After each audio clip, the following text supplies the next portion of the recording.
209 run তাড়া করতে হবে, তাও আবার টি-20তে।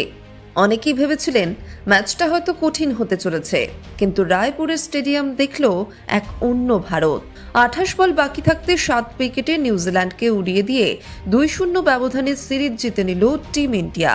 14 মাস পর গর্জন করে উঠল সূর্যকুমার যাদবের ব্যাট, আর বিশ্বকাপের আগে নির্বাচকদের কড়া জবাব দিলেন ঈশান কিষান। আজকের ভিডিওতে জানবো রায়পুরে ভারতীয় ব্যাটারদের এই রেকর্ড গড়া জয়ের প্রতিটি মুহূর্ত এবং বোলারদের পারফরমেন্সের চুলচেরা বিশ্লেষণ।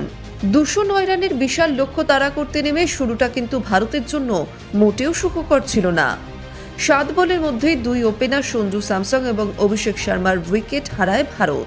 সঞ্জু স্যামসং, যিনি ফর্মে নেই, তিনি দ্বিতীয় বলেই ক্যাচ তুলেছিলেন। ভাগ্যবশত ডেভন কনওয়ের হাতে লেগে তা ছক্কা হয়, কিন্তু সেই সুযোগ তিনি কাজে লাগাতে পারেননি। ঠিক 2 বল পরেই আবার ভুল শট এবং এবার রচিন রবীন্দ্রর হাতে ধরা পড়ে বিদায় নেন সঞ্জু। অন্যদিকে রান তাড়া করার বড় দায়িত্ব ছিল অভিষেক শর্মার কাঁধে, কিন্তু তিনিও প্রথম বলেই ছক্কা হাঁকাতে গিয়ে 0 রানে প্যাভিলিয়নে ফেরেন। স্টেডিয়াম তখন সম্পূর্ণ স্তব্ধ। দর্শকদের মাঝে তখন পিনপতন নীরবতা, পাতা পড়লেও যেন শব্দ শোনা যাবে। ঠিক সেই কঠিন সময় মাঠে জীবন ফিরিয়ে আনলেন ঈশান কিষান ও সূর্যকুমার যাদব। নাগপুরে সুযোগ পেলেও টিকতে পারেননি, কিন্তু রায়পুরে ঈশান বুঝিয়ে দিলেন টি-20 বিশ্বকাপের দলে তাকে নিয়ে অজিত আগারকার ও গৌতম গম্ভীররা কোনো ভুল করেননি। প্রথম বল থেকে আক্রমণাত্মক মেজাজে ছিলেন এই বাঁ হাতি ব্যাটার। শিশিরের কারণে বোলারদের কাজ কঠিন ছিল, আর ঈশান সেটাকে আরো কঠিন করে তোলেন। কাউকে রেয়াত না করে মাত্র 21 বলেই তুলে নেন নিজের অর্ধশত রান। দেখে মনে হচ্ছিল সেঞ্চুরি আসবেই, কিন্তু শেষ পর্যন্ত 32 বলে 76 রান করে আউট হন তিনি। তার এই ইনিংসে ছিল 11টি 4 ও 4টি বিশাল ছক্কা। সঞ্জু স্যামসং এর অফ ফর্মের কারণে বিশ্বকাপে ওপেনার হিসেবে ঈশানের দাবি এখন অনেকটাই জোরালো। ঈশান যখন মারছিলেন তখন এক প্রান্ত আগলে রেখেছিলেন ক্যাপ্টেন সূর্য, কিন্তু ঈশান আউট হওয়ার পরেই দেখা গেল সেই পুরনো সূর্যকুমার যাদবকে। 14 মাস পর আন্তর্জাতিক টি-20তে হাফ সেঞ্চুরি করলেন তিনি। 50 করার পর মাঠ ছুঁয়ে প্রণাম করে ক্রিকেট দেবতাকে ধন্যবাদ জানাতেও দেখা গেল তাকে। নিউজিল্যান্ডের ফিল্ডিং এর ভুলে কিছু সুযোগ পেলেও সূর্য ছিলেন ফুরফুরে মেজাজে। 37 বলে 82 রানের এক বিধ্বংসী ইনিংস খেললেন তিনি। মারলেন 9টি 4 ও 4টি ছক্কা। বাকি কাজটা সেরে ফেললেন শিবম দুবে।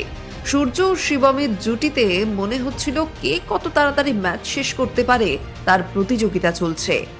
শিবম মাত্র 18 বলে অপরাজিত 36 রান করেন। শেষ পর্যন্ত 15.2 ওভারে জয়ের বন্দরে পৌঁছে যায় ভারত।